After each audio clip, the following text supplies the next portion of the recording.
Now different types of polymer, first one is elastomer, ठीक है। तो इलास्टोमर तुम्हें पता ही है कैसा होगा, इलास्टिक इन नेचर के होंगे, ठीक।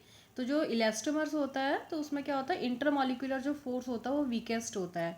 होता क्या है, देखो जो इलास्टोमर है उसमें जो पॉलीमर चेन है वो क्या रहती है आपकी, रेंडमली, मतलब पहले क्या रहती है आपकी, रेंडमली रहती है, दिख रहा है, ये इधर को है इधर को, लेकिन जब हम क्या करते हैं उसमें फोर्स अप्लाई करते हैं तो वो खिंच जाता है, इस तरीके से आ जाता है, तो वो इलास्टोमर की तरह काम करता है, ठीक है। लेकिन क्या होता है, because due to the weakest intermolecular force, जब हम इसको खींच रहे हैं तो ऐसा तो हो रहा है, लेकिन क्या हो रहा है आपका, क्योंकि फोर्स इतना ज़्यादा नहीं है कि इन चेन को या जो ये पॉलीमर की चेन्स हैं इनको क्या करें, क्लोज पैक कर सके।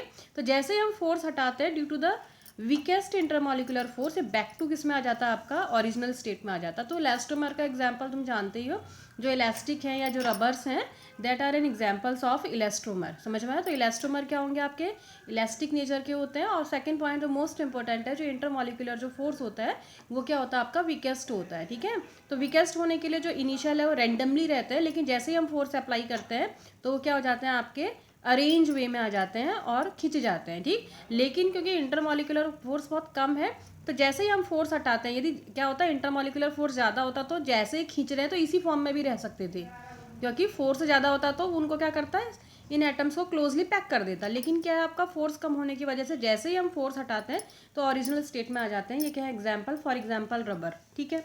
Second one is fibre. Fibre क्या हुए आपके, जिनमें जैसे नाइलॉन है, ठीक, जिनमें क्या होता है आपका जो इंटरमोलिकुलर फोर्स होता है वो सबसे ज़्यादा होता है, ठीक।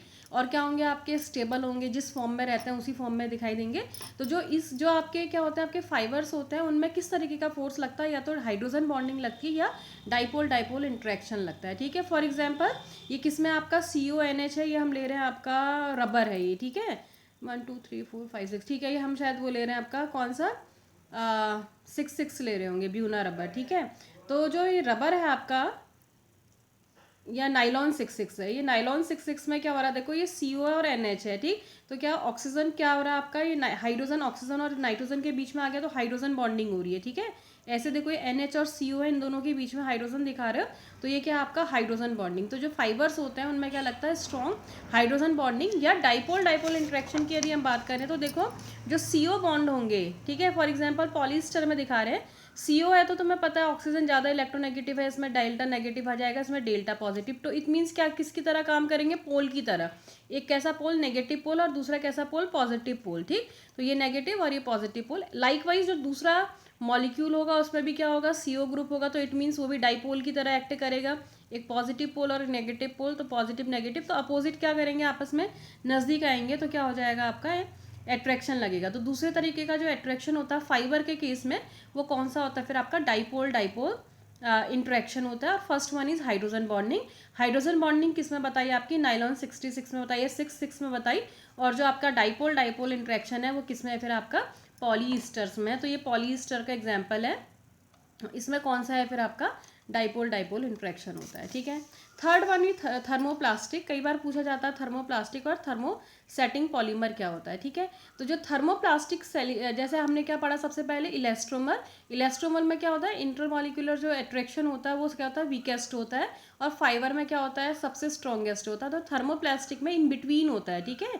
किस किस के बीच में, फाइबर और जो इलास्टोमर है उनके बीच का जो अट्रैक्शन होगा, मतलब ना बहुत ज़्यादा होगा ना बहुत कम होगा, वो क्या कहलाते हैं आपके, थर्मोप्लास्टिक कहलाते हैं, ठीक है। तो क्या होता है, जो थर्मोप्लास्टिक होता है वो रूम टेम्परेचर पे तो कैसे रहता है, हार्ड रहता है, ठीक। लेकिन जब हम उनको क्या करते हैं आपका, गर्म करते हैं तो विस्कस फॉर्म में आ जाते हैं, सॉफ्ट विस्कस फॉर्म में आ जाते हैं। और जब सॉफ्ट विस्कस फॉर्म में आ जाएंगे तो हम उसको किसी तरीके से मोल्ड कर सकते हैं, ठीक है। और जैसे ही फिर उनको क्या करेंगे, कूल करेंगे, तो फिर से वो हार्ड हो जाते हैं, ठीक। और दूसरी पॉइंट, प्रॉपर्टी में कोई चेंज नहीं होता है, जैसा हार्ड में जैसी प्रॉपर्टी शो करता है वैसे ही आपकी विस्कस फॉर्म में या सॉफ्ट फॉर्म में भी करता है। समझ पा रहा। तो थर्मोप्लास्टिक मतलब क्या हुआ, वैसे हार्ड होगा, गर्म करेंगे सॉफ्ट हो जाएगा, विस्कस हो जाएगा, फिर विस्कस होने की वजह से, सॉफ्ट होने की वजह से हम उसको मोल्ड कर सकते हैं, जिस भी फॉर्म में हम उसको चेंज करना कर चाहते हैं वो कर सकते हैं। और फिर क्या होगा, फाइनली जब हम उनको क्या करते हैं, फिर से कूल डाउन करते हैं, तो फिर से कंपाउंड जो भी पॉलीमर होगा वो हार्ड फॉर्म में कन्वर्ट हो जाएगा। और सबसे बड़ी प्रॉपर्टी ये है इसमें कि प्रॉपर्टी में कोई चेंज नहीं होता, जो प्रॉपर्टी यहाँ है वही प्रॉपर्टी यहाँ पर को भी रहती है, ठीक है। क्या क्या बनते हैं आपके जो थर्मोप्लास्टिक है, उससे टॉयज बनती हैं, बकेट्स हैं, टेलीफोन लिखा है, टेलीफोन एक्सेट्रा, टेलीविजन है, इनके वायर्स हैं, इनको बनाने के लिए क्या किया जाता है, आपका थर्मोप्लास्टिक पॉलीमर का यूज़ किया जाता है, ठीक है। और जो थर्मोप्लास्टिक पॉलीमर होता है उसमें क्या होता है आपका, जो क्रॉस लिंकिंग हमने एक एग्जांपल पढ़ा था वो बहुत कम होती है, ठीक है, बहुत बहुत कम क्रॉस लिंकिंग होती है। For example polythene, polystyrene, PVC, Teflon, polyvinyl acetate, ये सब अभी हम पढ़ेंगे डिटेल में क्या क्या है, तो ये सारे इसके एग्जाम्पल हैं, ठीक है। अब क्या होता है आपका प्लास्टिसाइजर क्या होता है, ठीक है। तो प्लास्टिसाइजर क्या होता है, जो कुछ कंपाउंड होते हैं वो क्या होते हैं आपके उनको जब हम गर्म करते हैं तो वो क्या होता है आपके इजीली क्या होता है, सॉफ्ट नहीं हो पाते हैं, ठीक। तो उनको सॉफ्ट करने के लिए हमें उसमें कुछ कंपाउंड्स मिलाने पड़ते हैं, और वो ऑर्गेनिक जो कंपाउंड्स होते हैं वो क्या कहलाते हैं, प्लास्टिसाइजर कहलाते हैं, ठीक। तो क्या होता है, those plastics which do not soften easily, ठीक, on heating can be made soft by the addition of some organic compound which are known as plasticizer. For example dialkyl जो thalates है या सिरिल फॉस्फेट्स हैं, these are an example of plasticizer. तो ये हम as a plasticiser use करते हैं। तो समझ में आया प्लास्टिसाइजर क्या हो गया आपके, जो क्या करेंगे प्लास्टिक को सॉफ्ट करने में उनकी क्या करते हैं, मदद करते हैं, वो क्या कहलाते हैं आपके प्लास्टिसाइजर कहलाते हैं, ठीक है। Next one is thermo setting polymer. देखो इसमें क्या था आपका, जो ये आपका पॉलीमर है वो सेमी फ्लूइड के फॉर्म में है, ठीक, मतलब कैसा है आपका लो मेल्टिंग होता है, सेमी फ्लूइड के फॉर्म में रहता है, और जब हम इसको गर्म करते हैं तो ये हार्ड हो जाता है। यहाँ उल्टा हो रहा है, यहाँ क्या था पहले हार्ड था, गर्म कर रहे तो किस में कन्वर्ट हो रहा था, सॉफ्ट में, लेकिन यहाँ क्या है आपका सेमी फ्लूइड के फॉर्म में है, लेकिन जब हीट अप करता है तो कैसा हो जाता है आपका, हार्ड हो जाता है, ठीक। लेकिन इसका क्या है आपका, जैसे ये तो क्या था आपका रिवर्ट हो जा रहा था, ठीक, हम क्या कर रहे थे उसको कूल कर रहे थे तो फिर से आपका ओरिजिनल स्टेट में आ जा रहा था, लेकिन यहाँ पर को क्या होता है जब हम उसको क्या करते हैं कूल, तो ये अपनी प्रीवियस स्टेट में नहीं पहुँच पाता है। और दूसरी बात, यहाँ पर प्रॉपर्टी में कोई चेंज नहीं हो रहा था, यहाँ पर को क्या होता है आपका प्रॉपर्टी में चेंज होता है, ओके। और जो होता है इसमें क्या था, जो क्रॉस लिंकिंग होती है बहुत कम होती है, इसमें जो क्रॉस लिंकिंग है वो हाई होती है। फॉर एग्जांपल बेकेलाइट है, यूरिया फॉर्मेल्डिहाइड के जो प्लास्टिक्स हैं वो सारे क्या हैं आपके इसके एग्जाम्पल है, उसके जो पॉलीमर्स है बेकेलाइट या यूरिया फॉर्मेल्डिहाइड के पॉलीमर है वो इसके एग्जाम्पल है, ठीक है। होता क्या है देखो, जो ये पॉलीमर है जब हम इनको क्या करते हैं गर्म करते हैं तो इनमें क्या हो जाती है, क्रॉस लिंकिंग हो जाती है, क्या हो जाती है आपकी क्रॉस लिंकिंग हो जाती है। क्रॉस लिंकिंग हो जाएगी तो कैसा हो जाएगा, अब ये सॉलिड हो जाएगा, समझ में आ रहा है। मॉलिक्यूल्स नज़दीक आएंगे तो इंटरमॉलिकुलर फोर्स बढ़ेगा, इंटरमॉलिकुलर फोर्स बढ़ेगा तो क्या होगा, स्टेट चेंज हो जाएगी, तो ये सॉलिड में कन्वर्ट हो जाता है, ठीक है। अब लेकिन इसको ठंडा करेंगे तो फिर से ये किस में नहीं कन्वर्ट होता, आपका प्रीवियस मॉलिक्यूल में कन्वर्ट नहीं होता या प्रीवियस मॉलिक्यूल में कन्वर्ट नहीं होता। तो ये किसका, ये क्या है फिर आपके थर्मो सेटिंग पॉलीमर, ठीक है। फॉर एग्जाम्पल बता ही दिया मैंने कौन है आपका, ऐसे बेकेलाइट है, ठीक है, यूरिया फॉर्मेल्डिहाइड है, मेलामाइन फॉर्मेल्डिहाइड के जो पॉलीमर्स हैं वो भी किसके एग्जाम्पल होते हैं आपके इसके। तो इसमें जब स्टार्टिंग मटेरियल है उसमें क्रॉसिंग नहीं होती है, क्रॉस लिंकिंग नहीं होती है, लेकिन जब हम उसको हीट करते हैं तो उसमें क्या हो जाती है, क्रॉस लिंकिंग हो जाती है, और हाई क्रॉस लिंकिंग होने की वजह से मॉलिक्यूल क्लोज आ जाते हैं, क्लोज आने की वजह से उनके बीच में van der Waals force and lot of force क्या लगने लगेंगे, और वो क्या हो जाएगा सॉलिड में कन्वर्ट हो जाएगा। तो ये थे आपके क्या पॉलीमर्स के टाइप, ठीक है। नाउ अब हम डिस्कस करेंगे आपका, अब हमने डिटेल में पढ़ना है एडिशन और चेन ग्रोथ पॉलीमर क्या है, स्टेप ग्रोथ पॉलीमर क्या है, उनके कौन कौन से एग्जाम्पल हैं, वो कहाँ कहाँ यूज़ होते हैं। तो सबसे पहले हम पढ़ रहे हैं एडिशन और चेन ग्रोथ पॉलीमर, ठीक है। तो चेन ग्रोथ पॉलीमर में हमने पहले ही बता दिया था कि चेन रिएक्शन टाइप का होगा, इनिशिएशन होगा, प्रोपोगेशन होगा, एंड फाइनली क्या होगा आपका टर्मिनेशन होगा, तो वो इसमें भी होता है, ठीक है। तो जो चेन ग्रोथ पॉलीमर है या एडिशन पॉलीमर है वो कितने तरीके के होते हैं, दो तरीके के होते हैं। फर्स्ट वन इज जो कैसी मैकेनिज्म से जाएंगे, फ्री रेडिकल मैकेनिज्म से, एंड सेकेंड वन किससे जाते हैं आपके आयनिक मैकेनिज्म से, ठीक है। तो जो फ्री रेडिकल मैकेनिज्म से जाएंगे उसमें रेडिकल फॉर्म होगा। अब आयनिक वाले फिर से दो पोर्शन में डिवाइड हो जाएंगे, वन क्या हो जाएगा कैटाइनिक और दूसरा कैसा हो जाएगा एनाइनिक। कैटाइनिक कौन से होंगे, जिसमें प्लस चार्ज आएगा वो कैटाइनिक होंगे, और जो एनाइनिक होंगे वो कैसा आएगा आपका नेगेटिव। कैसे होगा भी हम बात करेंगे, ठीक है। सबसे पहले हम बात कर रहे हैं कौन सी, फिर आपकी फ्री। देखो तीनों मैकेनिज्म बिल्कुल सिमिलर है, कोई डिफरेंस नहीं है, सिर्फ स्टार्टिंग जहाँ से होनी है वो वहाँ पर को अंतर है कि कैसे रेडिकल बनता है, और होना स्टेप वैसे ही है, chain initiation, propagation and termination. तो कैसे होता है फिलहाल हम पहला समझ रहे हैं। ये आपका वाइनिल क्लोराइड है, परऑक्साइड की प्रेजेंस में किस में कन्वर्ट हो जाता है आपका पीवीसी, पॉलीवाइनिल क्लोराइड में कन्वर्ट हो जाता है, ठीक है। किस में कन्वर्ट हो जाता है फिर आपका पीवीसी में। तो ये वाइनिल क्लोराइड है और पॉलीवाइनिल क्लोराइड में कन्वर्ट हो जाता है in the presence of peroxide. This is an example of free radical chain growth polymerization reaction, ठीक है। तो इनिशिएट कैसे होती है, देखो रिएक्शन पेरोक्साइड यहाँ पर को क्या करता है, चेन इनिशिएटर का काम करता है। तो RCOOCOR ये पेरोक्साइड कंपाउंड है, ठीक है, जो किसकी तरह काम कर रहा है, एज ए कैटलिस्ट काम करता है। तो क्या करता है, जब इसको हीटअप करता है तो ये क्या होता है, जो ऑक्सीजन ऑक्सीजन बॉन्ड होता है उसका क्या होता है आपका होमोलिटिक फिशन। तो होमोलिटिक फिशन तो ये रेडिकल और ये रेडिकल बना, ये दिख ही रहा होगा आपका RCOO रेडिकल और RCOO रेडिकल, तो 2 मॉलिक्यूल्स ऑफ RCOO रेडिकल बना, ठीक है। एंड इसमें से क्या हो गया आपका, देखो ये रेडिकल ऐसे बना, ये रेडिकल तो CO2 निकल गया और क्या बन गया आपका R रेडिकल। ये रेडिकल और रेडिकल डबल बॉन्ड हो जाएगा, तो क्या बन गया, ये C डबल बॉन्ड O, मैंने इधर लिख लिया डबल बॉन्ड O, ये भी क्या हो गया सिंगल बॉन्ड O था, लेकिन रेडिकल रेडिकल आने से क्या हो गया डबल बॉन्ड O प्लस क्या हो गया आपका R रेडिकल। अब ये R रेडिकल क्या काम करता है, इनिशिएटर का काम करता है। दिस इज इनिशिएटर, ये क्या है आपका रेडिकल इनिशिएटर है, मतलब ये रेडिकल को इनिशिएट करने का काम करेगा। तो कैसे काम करता है, देखो ये R रेडिकल यहाँ पर आया, अब ये आपका स्टार्टिंग मटेरियल है CH2 double bond CH single bond Cl। तो जो इसमें डबल बॉन्ड है ये वीक बॉन्ड है, तो क्या इसका होमोलिटिक फिशन में एक रेडिकल यहाँ बना, एक रेडिकल यहाँ बन गया, क्या बन गया फिर आपका यहाँ पर R अटैच हो गया, तो क्या बन गया RCH2 single bond CHCl radical, क्योंकि R इस रेडिकल से अटैच हो रहा है तो इसका रेडिकल रेडिकल खत्म होकर बॉन्ड फॉर्मेशन हो गया और ये रेडिकल ऐसे ही रह गया, ये रेडिकल, ठीक है।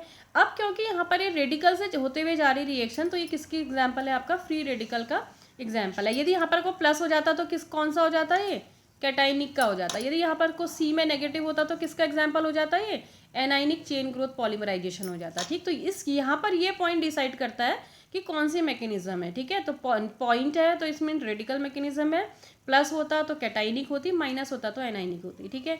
अब चेन प्रोपोगेशन कैसे भी देखो, ये बन गया आपका, इसी को यहाँ उतार दो RCH2CHCl radical plus another molecule of vinyl chloride, मतलब CH2 डबल बॉन्ड CHCl, ठीक है। दूसरा मॉलिक्यूल फिर से ले लो वाइनिल क्लोराइड का या विनाइल क्लोराइड का, इसको फिर से रेडिकल, क्योंकि रेडिकल है तो रेडिकल ही टूटेगा, ये रेडिकल और ये रेडिकल बना, ठीक है। अब क्या हुआ देखो, यहाँ रेडिकल और यहाँ रेडिकल क्या बन जाएगा, बॉन्ड हो जाएगा और ये CH रेडिकल ऐसा ही रह गया, हो गया। देखो क्या बना फिर आपका, देखो क्या बन रहा है फिर आपका RCH2CHCl ऐसा था, ये रेडिकल और ये रेडिकल बन गया, तो single bond CH2 single bond CHCl radical, ठीक है।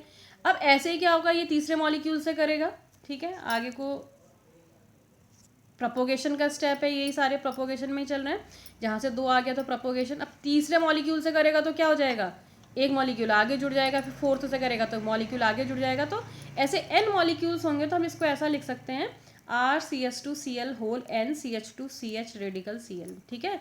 मतलब इसका क्या हो जाएगा आपका n मॉलिक्यूल जुड़ जाएंगे तो होल n हो जाएगा, ठीक। एंड फाइनली क्या होगा चेन टर्मिनेशन में, क्या हो सकता है चेन टर्मिनेशन में, first one is coupling.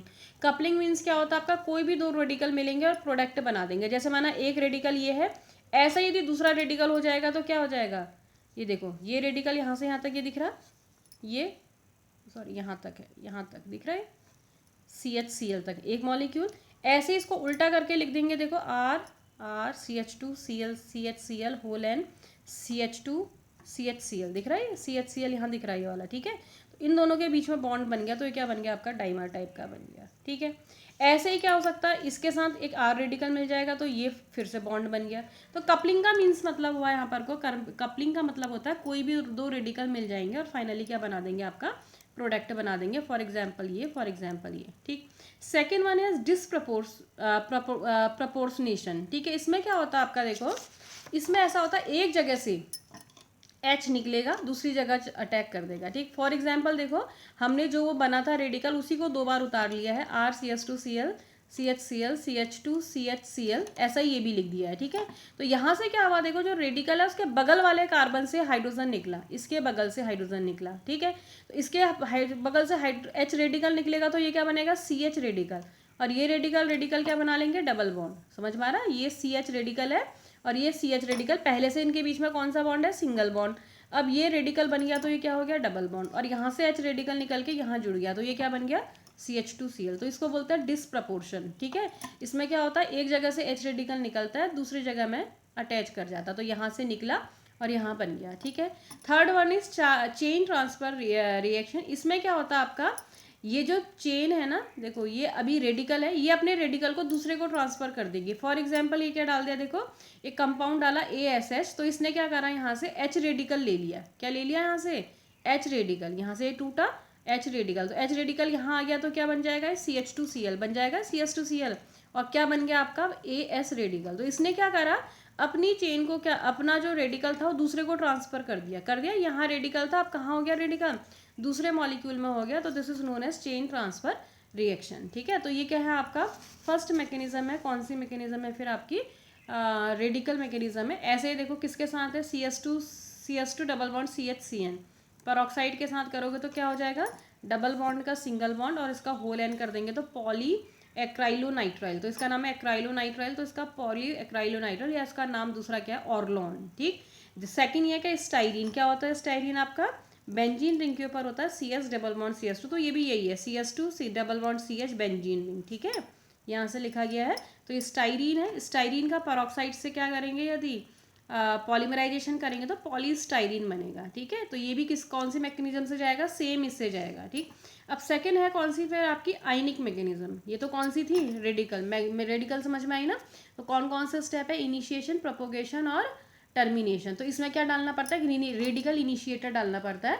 For example कोई पेरोक्साइड कंपाउंड डाल दो, वो रेडिकल इनिशिएटर की तरह काम करता है। ठीक है, अब है आपका कैटाइनिक। मैंने पहले बताया था कि जो यहाँ पर फर्स्ट स्टेप में यहाँ पर बनता है ना, ये जो सबस्ट्रेट है उसमें कैसा चार्ज आ रहा है वो डिसाइड करता है कि वो कैटाइनिक कहलाएगी, एनाइनिक कहलाएगी या रेडिकल। जैसे इससे पहले वाले में क्या आ रहा था, CH2Cl आ रहा था, तो हम उसको क्या कह रहे थे, पॉइंट था तो रेडिकल मैकेनिज्म था। अब यहाँ प्लस आएगा तो क्या कहलाएगा, कैटाइनिक मैकेनिज्म कहलाएगी। ठीक है, कैटाइनिक पॉलीमराइजेशन। तो फॉर एग्जांपल क्या है, देखो वही लिया हमने, विनाइल क्लोराइड ले लो या X कुछ भी ले लो, C6H5 ले लो, साइनाइड ले लो, CS2 double bond CHX in the presence of क्या करते हैं, H पॉजिटिव, एसिड की प्रेजेंस में होती है। जो कैटाइनिक पॉलीमराइजेशन है वो किसकी प्रेजेंस में होता है, एसिड की प्रेजेंस में। तो एसिड क्या दे देगा, H पॉजिटिव दे देगा। तो H पॉजिटिव दिया तो ये क्या हुआ, डबल बॉन्ड टूटा। अब पॉजिटिव की प्रेजेंस में ऐसे टूटेगा कि यहाँ नेगेटिव आए। ठीक है, तो ये क्या हो गया, CS3 और यहाँ पॉजिटिव चार्ज। ठीक, तो CS2 पहले से था, ये H पॉजिटिव इससे लिंक हो गया तो क्या हो गया, ये HCH2 मतलब CS3 सिंगल बॉन्ड CHCX। ठीक, तो ये क्या हुआ, चेन इनिशिएशन यहाँ से एसिड ने किया, उसमें कौन कर रहा था, पेरोक्साइड, यहाँ कौन कर रहा है, एसिड कर रहा है। ठीक है, तो क्या बन गया फिर आपका, ये प्लस बन गया। ठीक है, अब क्या होगा, देखो ये प्लस बन गया, फिर ये दूसरे मॉलिक्यूल से करेगा तो फिर क्या बनेगा, 2 मॉलिक्यूल आ जाएंगे, फिर तीसरे मॉलिक्यूल से प्रोपोगेशन होगा और फाइनली क्या होगा, आपका टर्मिनेशन होगा। ठीक है, टर्मिनेशन के लिए देखो कैसे होगा, जैसे कि एग्जाम्पल ये और ले रखा है, ये है आपका कंपाउंड CS2C CS3 तो क्या हुआ, पहले H पॉजिटिव आया, H पॉजिटिव कहाँ करेगा, ऐसा हो जाएगा, ये नेगेटिव, तो ये H पॉजिटिव आ गया, तो ये क्या हो गया, CS3C प्लस CS3 फिर दूसरा मॉलिक्यूल आएगा। ठीक है, तो दूसरा मॉलिक्यूल फिर कैसे जुड़ेगा, ऐसे जुड़ेगा, तो ये क्या हो जाएगा, ये पॉजिटिव, ये नेगेटिव बॉन्ड हो जाएगा, ये कैसा हो जाएगा, पॉजिटिव, फिर तीसरा आएगा, चौथा आएगा, तो ऐसे दूसरा बना रखा है, ऐसे सो ऑन करते रहेंगे तो क्या होगा, तीसरा चौथा होल एन हो जाएगा। क्या हो जाएगा आपका, इसका क्या हो जाएगा, होल एन हो जाए, और फाइनली क्या हो जाएगा, फिर आपका टर्मिनेशन हो जाएगा। कैसे हो जाएगा टर्मिनेशन, वैसे ही या तो क्या होगा, कोई भी प्लस है उसमें कुछ नेगेटिव डाल दोगे तब टर्मिनेट हो जाएगा, या क्या हो सकता है, डिसप्रपोर्शन हो सकता है, मतलब जहाँ प्लस है उस वाले बगल वाले कार्बन से क्या निकल जाए, H पॉजिटिव निकल जाए तो डबल बॉन्ड हो जाएगा। तो इस हिसाब से ये मैकेनिज्म सेम है, इसको करना नहीं समझ में आएगी फिर डिस्कस करेंगे इसके बारे में कि क्या है करके। ठीक है, नेक्स्ट है आपका कौन सा, एनाइनिक। एनाइनिक में, कैटाइनिक में क्या डाला था, एसिड, तो एनाइनिक में क्या डालेंगे, बेस। क्या डालेंगे इसमें, बेस। ठीक, तो बेस डालेंगे तो क्या होगा, अब ये पॉजिटिव सेंटर हो गया तो ये क्या हो गया, बेस यहाँ जुड़ गया, ये कैसा हो गया, नेगेटिव, तो ये क्या हो गया, CH कैसा हो गया आपका, नेगेटिव, तो नेगेटिव हो गया, इट मीन्स कैसा हो गया, फिर ये कैसी पॉलीमराइजेशन हो गया आपका, एनाइनिक। ठीक, फिर ये क्या होगा, एक मॉलिक्यूल है फिर दूसरे मॉलिक्यूल में जुड़ेगा तो ये नेगेटिव, ये पॉजिटिव, फिर यहाँ बॉन्ड, फिर 3-4 जुड़ते रहेंगे तो फाइनली क्या बन जाएगा, BCS2CHX का होल एन CH2। अब यहाँ दिखा रखा देखो मैंने कि चेन टर्मिनेट कैसे होती है, H पॉजिटिव जुड़ जाएगा तो क्या हो जाएगा, ये नेगेटिव है, ये पॉजिटिव है तो CH2X हो जाएगा। ठीक, ऐसे ही क्या है आपका, देखो ये, हाँ ठीक है, ये जुड़ गया आपका तो ये बन गया आपका। ठीक है, या क्या हो सकता है दूसरा, यहाँ से क्या निकल जाए, H नेगेटिव, कोई ऐसी चीज़ हो जो क्या निकाल सके, H नेगेटिव। फिलहाल इसमें डिसप्रपोर्शन नहीं होता, इसमें फाइनली यही बना लो। ठीक है, फॉर एग्जाम्पल ये है आपका KNH2 का, इसके साथ रिएक्शन करेंगे तो ये आपका पॉलीमर बन जाता है।